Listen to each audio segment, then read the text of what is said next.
There is a little bit of faith. There is a little bit of risk. Yeah. There is a little bit of where your comfort zone is. How no one ever looks at their amortization schedule. Nobody wants to look at it because it's so. They have 6 months to sell their home after they buy it, after they purchase their home. Hi, I'm Danielle Tully. I'm M Colletti. And we're with EXP, and we are girls who just want to sell houses. And have fun. Today's topic is going to be buying and selling at the same time when you need to sell your home in order to purchase your new forever home. So yeah, a lot of people have equity. You know, anybody, especially in our area, who's bought 5, 10, 15 years ago definitely has a decent chunk of equity in their home. And so the problem though lies with how do you get that equity out of your home and use it for your next home, because it's a very competitive seller's market. We might be softening just a little bit, but it does take a lot to even get into a neutral. So I'm not even saying we're getting into a buyer's market, but right now we're still in a seller's market, maybe not as stringent as we were before, but definitely still a seller's market. So putting your best foot forward doesn't always include having a home sale contingency and your home's not on the market yet and needs to sell and you're not really sure how that's going to look for your house. So our advice would be to talk to your lender to see what best scenario fits your needs and all those good things. But go ahead. But there are options. Oh, yes. There. So there is the traditional, right? The again, like we said, you go out because a lot of people. What's the number one concern, Melissa, when people are like, I have to buy and sell? Why do they want to put their house on the market? Well, where am I going to go? I need to find a house. I can't do 2 mortgages. I need to sell this one to get the money out to buy the new one. Everything's going to happen so fast. I don't know what to do. You know, all those objections that you have. Because the last thing anybody wants to do, right, is put their house on the market, get it under contract, and then have like a week or 2 to make a decision on their next house. Nobody wants to be homeless, and nobody wants to make the wrong decision. Yeah, you don't want to be pressured. No. So we are, real estate isn't about just opening up doors, right? Yep. That is one of our, one of our steps. Oh, the biggest objection too is I don't know if I want to give up my rate too, but they still want to move.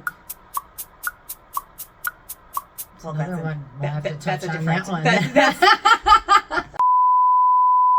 All right, I can't make rates 2.5% anymore. All right, I can't. Why not? Wave that magic wand. Sorry, I didn't mean to get off track, but that just pops up. That is all the time. Different scenario, different video. Different needs. There you go. So we want to talk about 4 ways, right, that this can happen. Yes. So one is the traditional way. It's less than ideal. Because all of these, actually, I want to say that all of these do there is a little bit of faith, there is a little bit of risk, there is a little bit of where your comfort zone is and how safe you're going to be. But I want to tell you that kind of the safer you are, the bigger chance that it's going to cost you in the end. So there is no guarantees, but that is a risk, right? It's a risk reward, right? Yeah.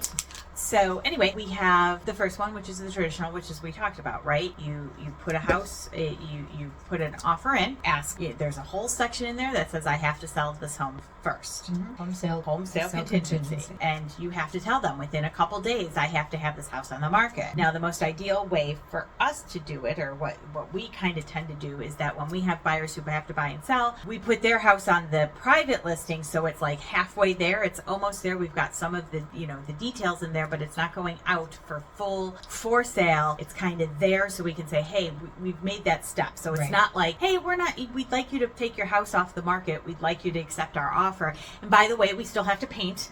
We still have to replace the flooring. Gotta clean out and take down all of our clutter. Yes, exactly. So this is kind of a way to say, like, we've made the steps. We're being cautious, but we made these steps. And so then within a couple days, you have to have that full on the market. You got to be marketing it out there to the public. That is the first way to do it. And you put a time frame. Yes. So 5 days.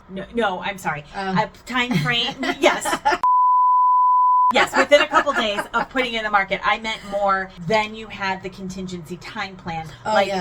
30 days when it's going to or close, 2 weeks. when you're going to get an offer accepted and when it's going to close. Right. And when you're going to list, when it's going to get a contract, when you expect a contract by, and when you want your closing dates to be.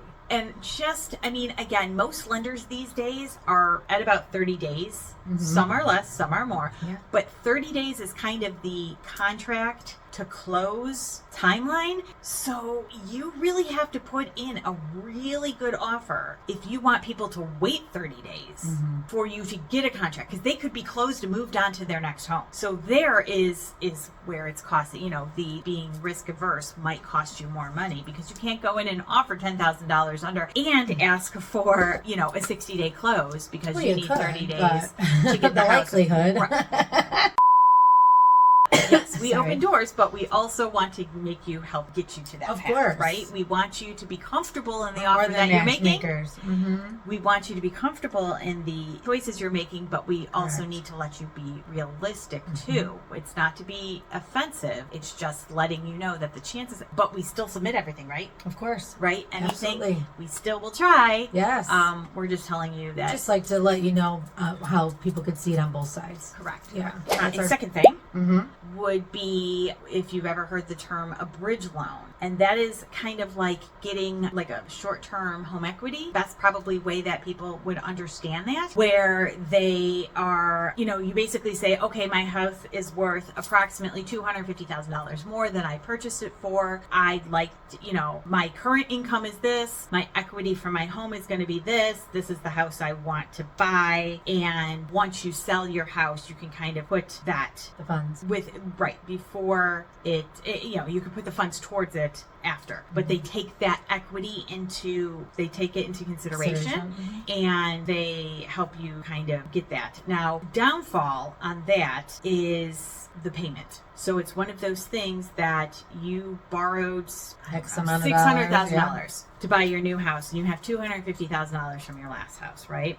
And you've decided to put some of that or all of it or whatever towards the house. That is it. Like your payment when you closed that was, again, I'm throwing numbers out there. I'm going to say $4,000. You decide to put some or all or none of that equity towards it. Your mortgage payment is still going to be $4,000. You might have to pay, if you want that to go down, you'd have to pay for a refinance.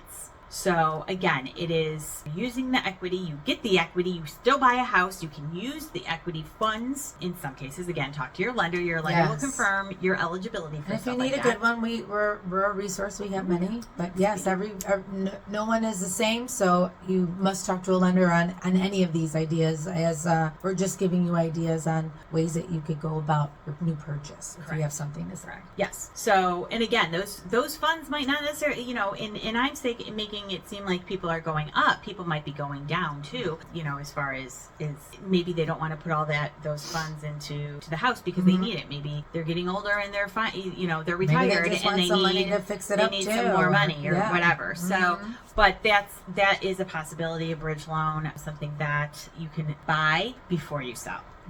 Then there is the recasting, which is kind of, I think, the best product out there for this situation. Is that where you purchase with less down and then you recast it? I'm not really 100% sure how that one works. Well, it's kind of taking in what we just explained, right? Where it's taking the two steps I just explained for the last one, where there's almost a bridge loan, and there is a fee for this. So, let's not pretend like this is all like, it's. I want to say, because I have somebody doing this right now, I want to say it's about $2,500 for them to have this, but they have 6 months to sell their home after they purchase their home. They're going to have 6 months. 6 months to get it listed and sold? Yeah, sorry, I was getting a call and it said some sort of thing like it stopped. I'm just trying to make sure it wasn't stopped. So I have somebody doing it right now. It's $2,500, I believe, and they have 6 months to sell their house from when they get their loan, or for when they buy their house, their new house. And that is, so they're getting that loan. They're being able to use that equity or choose their equity, that says, oh, I have a couple $100,000. I'm going to put it towards this new house. Plus, here's my income. So here's what you're eligible for.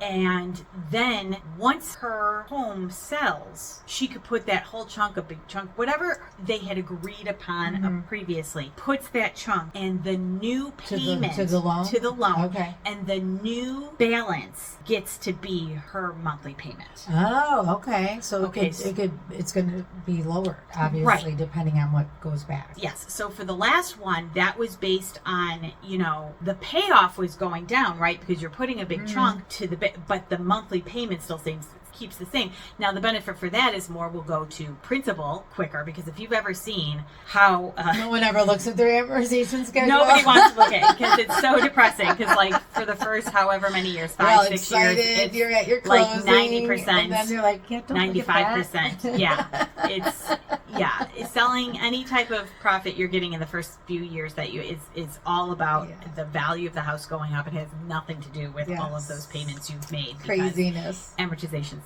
not great, but it's not. So that helps with the amortization, right? Your payments are higher, but more is going to principal. Mm-hmm. In this situation, your payments get readjusted for the actual outstanding balance. Oh, that sounds like a really good program. So again, if you're eligible, that's good one to look at. And then the last one. What is that? That I don't see many people using, but it is still an option. But it is a tool that we have. It is an actual like separate document that our association and our state has, but it is selling the home. So we've heard of buyers having a home sale contingency. There is sellers have a home buy contingency. A reverse sale contingency. So it's a reverse sale contingency. So basically a seller says, hey, yes, I want to, you put the house on the market. You say, I'm going to sell this house for whatever amount, and you get a buyer or 3. And you say to them, great, I need 30 days. 60 days, whatever it is, to find a house. Yeah. Now, again, this is a little faith-based, like, right? You're making sure that, like, and you have to kind of, know your market a little bit. Like, have there been several houses out on those searches you've been doing for months that fit your need? Right. Or are you one of those who still struggle? And it's fine, because there's been it's been tight market. So not every house that comes on the market appeals to everybody. Right. So have there been enough houses out there that you're like, this would fit and this would fit, and I'm a little bit flexible. Mm-hmm. I have one buyer who literally needs one school district, and it's a very small, only a few blocks, it seems, a couple 8, 10 blocks by 10 blocks, needs to be in that, needs to have a certain amount of rooms, needs to be under a certain price, and probably the price is under what houses are going for. So that's a higher, that's a harder sell. I wouldn't suggest this to that person. But, if you have a few different areas you're looking at, if you have your price range, there's a lot of houses underneath that you might be able to make, underneath your price range that you could be happy with, or have enough, movement to make it yours, or whatever. Again, this is all about your appetite for comfort risk level, and comfort level and all that other stuff. Yeah.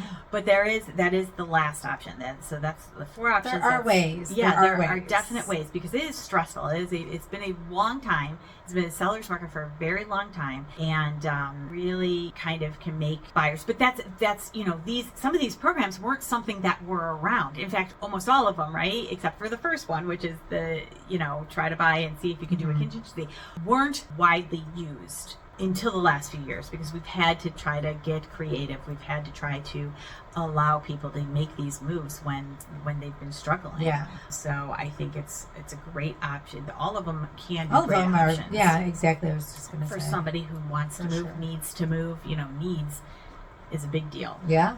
These days. So I think they're all great options again. So just make sure you talk to your lender. Danielle and I are just a source of a source. Again, we are more than matchmakers. Yes, a lot of people think we just open doors, but we are negotiators, matchmakers, door openers, negotiators, source of the source. But again, it all comes down to your lender's your money man. We're your elegant way to say that we're matchmakers, but I mean, maybe Cupid is cute. I don't know. And then your attorney is your law questions, and your inspector is for your home questions, because we don't build them. But again, we're just a source of the source. So there are options for you. So don't be discouraged. If you are contemplating any of those, or just want to, get some thoughts, reach out to Danielle or myself, and we'll be happy to help you and guide you the best way that we can. So see you on the next video. Okay, bye.